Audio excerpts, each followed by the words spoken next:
को लगता है कि संघ सिर्फ हिंदुत्व के लिए काम करता है, लेकिन कई लोगों को ये भी नहीं पता कि संघ का राष्ट्रीय मुस्लिम मंच भी है। या उसमें हमारे हाँ, साथ मुस्लिम भाई भी जुड़े हैं। जय जय जय। हर तो हर हर लोग जुड़ रहे हैं अभी। ये तो अभी उनको संघ का काम कार्यकर्ता ही समझ में आ रहा है। बहुत अच्छी बात है। मतलब लोगों को यही लगता है कि ये सिर्फ हिंदुत्व के लिए काम करते हैं, मतलब हमारा कोई फायदा नहीं है उसमें। तो आप क्या बताना चाहेंगे युवाओं को कि आप ये संघ में क्यों आए, क्यों जुड़े? आप में अंदर क्या बदलाव आ सकते हैं संघ की भैया, वजह से? हमने तो देखा, आने का मतलब तो यही था। हमने देखा आज हमारे इंडिपेंडेंट को 75 साल पूरे हो गए। फिर हमें 76 साल कंप्लीट करके आगे जा रहे हैं। जो हमारे स्वतंत्र सेनाओं ने, हमारे बुजुर्गों ने, हमारे सीनियर लोगों ने ये स्वातंत्र प्राप्ति के लिए जिस तरह से कष्ट उठा लिया, अपना जीवन न्यौछावर कर दिया, बलिदान दिया देश के खातिर, और ये लोकतंत्र यहाँ लाया।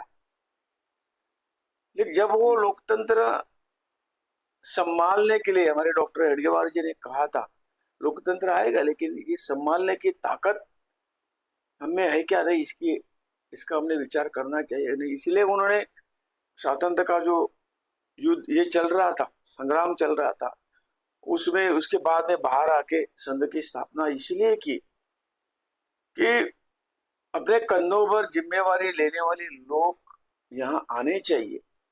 जो स्वातंत्र मिलेगा उसको संभालने के लिए ये ताकत हमें तैयार करनी चाहिए। और ये कोई मुस्लिम या हिंदू ऐसा कुछ नहीं था। हिंदू राष्ट्र का मतलब जो जो हिंदुस्तान में रह रहे हैं उन सब का है। ये खाली हिंदू नाम है इसलिए हिंदू का नहीं है।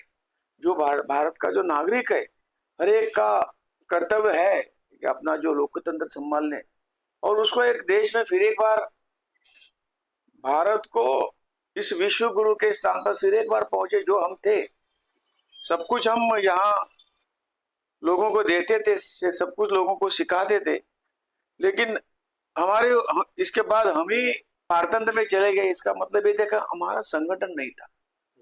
और ये सब करने के लिए इस तरह का एक संगठन बने ताकि इस संगठन शक्ति से इस देश का लोकतंत्र जो है उसको बरकरार रखे, और देश का विकास यानी सभी जातियों का विकास, सब जो जो भारतीय है उन सभी का विकास करे। इसलिए ये हिंदू तो हमारी संस्कृति है, ये कोई जातिवाचक नाम नहीं है।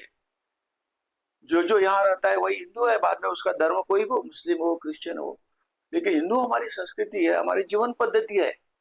और इसीलिए लोग तो पूरा वर्ल्ड तो इसके लिए मानते हैं ना। और यही तो उसका, इसमें जातिवाचक कुछ नहीं है, ये लोगों ने समझने चाहिए। हम जब भारत माता को मानेंगे, अपनी माँ समझेंगे, तभी तो हम सब उसके बच्चे होंगे ना। बच्चे होंगे तो हम एक दूसरे के भाई बन जाएंगे, एक दूसरे के बहन बन जाएंगे। ये तो नाता जो है मजबूत हमें करना है। और यही यही यही हमारी संस्कृति यानी हिंदू राष्ट्र करेगा। हिंदू राष्ट्र बोलने के बाद किसी को हमने मना नहीं किया कि आप ये धर्म छोड़ दो उसमें जाओ। कई आक्रामकों ने अपने धर्म में कन्वर्ट किया हिंदुओं को, लाखों लोगों का कन्वर्शन यहाँ हो गया। हम ये भी नहीं कहते कि आप वापस आइए, लेकिन ये जो किसी धर्म बदलना है वो स्वेच्छा से बदलना है, जबरदस्ती नहीं। लेकिन जो आक्रामकों ने तलवार के धार पर ये सब कुकर्म किया, ऐसा मेरा मानना है। और इसे जब तक हम एक शस्त्र के आधार पर नहीं चलेंगे, तब तक देश हमारा जो लोकतंत्र हमें मिला है उसको हम संभल नहीं पाएंगे।